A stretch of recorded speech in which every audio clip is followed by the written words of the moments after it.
The Niners offseason is in full swing, and with that, both fans and analysts are questioning absolutely everything about this team, all the way down to whether or not they chose the right quarterback as Sam Darnold, the former 49er, marches to the Super Bowl playing like an MVP. We're going to dive into all of that right here on Niners Digest. My name is Cameron Moniz. Thank you for joining me today.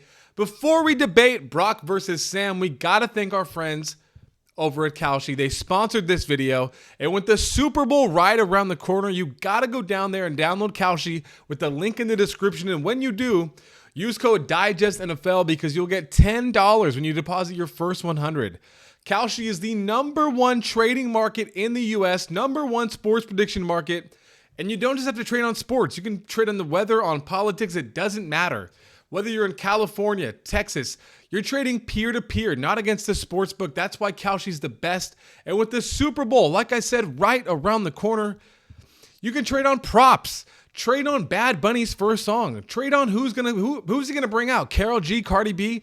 Trade on Kalshi. So make sure you go down there, link in the description, download Kalshi, and use that code DIGESTNFL for $10 when you trade your first 100. Thank you to Kalshi for sponsoring this video. So let's dive into it. Brock versus Sam. Because I thought it was ridiculous when I read it. And the first place I saw this was from Grant Cohn, the Niners reporter, Sports Illustrated, who put out the article, "The 49ers might have signed the wrong quarterback." That's heavy. That's really heavy.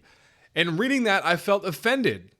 I felt genuinely offended because Brock Purdy, Mr. Irrelevant, has been an incredible story. He has been an incredible story.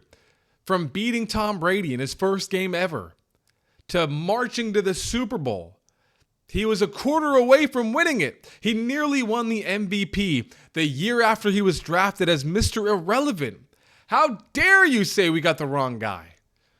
But when you take a step back, there is a fair point.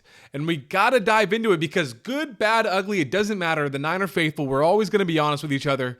So let's dive into it because it's worth talking about. Let's go to the start because Sam Darnold comes out. Unlike Brock Purdy, he is the #3 pick in the draft. Highly regarded quarterback out of USC.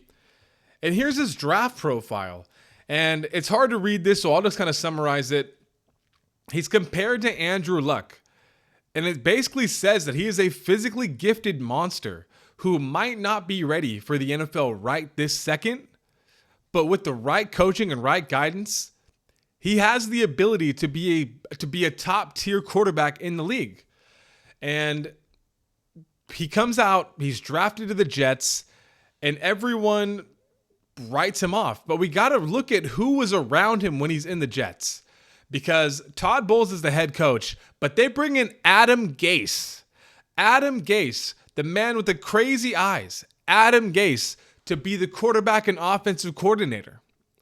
He's the guy that's supposed to lead Sam Darnold and make him this godsend quarterback. But it's Adam Gase. And if you look up Adam Gase, he doesn't have a great reputation in the NFL. A lot of football fans feel like he's done a lot more harm than he has done good. So Sam, he moves from Adam Gase. He goes to Carolina. He's under Matt Rule. And Matt Rule is a college coach who's not in the NFL anymore, running a college scheme. So Sam he never got a fair shot. He comes out. Think about the quarterbacks that have been drafted to the Jets. High profile guys. Think about Zach Wilson. Where is Zach Wilson now? Can you tell me? Because I can't tell you. He goes to the Jets. Darnold goes to the Jets. There are some franchises where these players, they go to die. Their quarterbacks, their skills, their talent, it just doesn't get developed. The Jets are one of those organizations. And you got to feel for Sam because it seemed like once he got to Carolina and that didn't work out, that it was all over. But then he comes to the Niners. And for the first time in his career, he's on a team with a really good structure. From the head coach to the offensive coordinator to the court. This is a team with a really good scheme and a history of success, not just recent history. The Niners for years have been respected. They were dynasties in the 80s and 90s. They're competitive throughout the 2010s. They should have won multiple Super Bowls in the late 2010s and early 2020s. Shoulda, coulda, woulda. That's not about this video. We'll dive into that another day. The point is, Sam finally comes to an organization where there is some genuine structure, genuine talent, genuine coaching. And it leads him to Kevin Stefanski and the Minnesota Vikings, where they go 14-3 in his first season. 14-3. I wonder how they feel about that now with J.J. McCarthy, who they rolled the dice on. They rolled the dice on J.J. McCarthy, and Sam Darnold makes him pay because Sam Darnold is on his way to a Super Bowl. He is on his way to a Super Bowl, and he has played lights out football to get there. Lights out football to get there.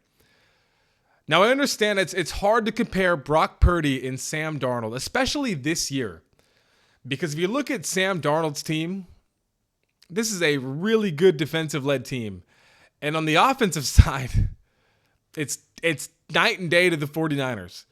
You've got two, don't get me wrong, we know McCaffrey's a stud, but you got two killer running backs in Kenneth Walker and Zach Charbonnet. You have Jackson Smith-Njigba, who's probably the best wide receiver in football. You have Cooper Kupp, who I know a lot of people have written off, and he's still a Triple Crown winning Super Bowl MVP wide receiver as your wide receiver too. You got Rashid Shaheed. You got Barner at tight end. This team has got a lot of weapons. So it's unfair to say that just based on the stats that, yeah, he's better than Brock Purdy, because there's a lot more to it than that. But we can dive into the stats over the last 2 years and the availability, which is a key thing as well. Over the last 2 seasons, Sam Darnold, passer rating of 100.9, 60 touchdowns, 8,367 yards with 26 picks, about 13 a season in 34 games. So he's played all 17 games in back-to-back seasons. Now we look at Brock Purdy. And Brock Purdy, a passer rating of 97.8, 6,000 yards, 40 touchdowns, and 22 picks in just 24 games. So he's missed 10 games compared to Sam, who has played all of the games available. It's hard to say how Sam Darnold would look on this 49ers team, and it's hard to say how Brock Purdy would look on that team. It truly is. And there's more to it than just the stats. There's the financial side of it, because Brock Purdy's getting a lot more money than Sam Darnold, which allows the Seahawks to be a lot more flexible with who they bring in and who they surround him with. The Niners just lost Brandon Ayuk. They probably will lose Jawan Jennings. Ricky Pearsall becomes the number 1 receiver, and it's hard to imagine this team next season with George Kittle's, his status is looming. It's getting better because the Achilles tear was not as bad as they thought. But it is hard to picture what Brock Purdy's going to look like next year. But we'll see what they do in the offseason, because they could bring in people. They could go trade for Jordan Addison like they've been saying. But Brock Purdy is going to have a tough season ahead of him next season. And Sam might be coming off of a championship. So the Niner fan in me says, despite the success that Darnold has had, despite what could have been, but all that, I am proud that Brock Purdy is our quarterback. I ride with Brock Purdy, and if it was up to me, if I was Jed York, if I was John Lynch, I would have never in a million years prioritized Sam Darnold over Brock Purdy. Now, I know hindsight could be 20/20, and even now, I would still choose Brock Purdy. But Grant Cohn, I may not agree with everything he says, but I think that this statement has a little bit, it's got to make you think twice. It's got to make you look at it and say, he might have a slight point. Again, the fan in me and the loyal 49er, Brock Purdy, I'm proud of this guy as our quarterback. We ride for Purdy, but I'm really curious to know what you guys think. So please comment down below.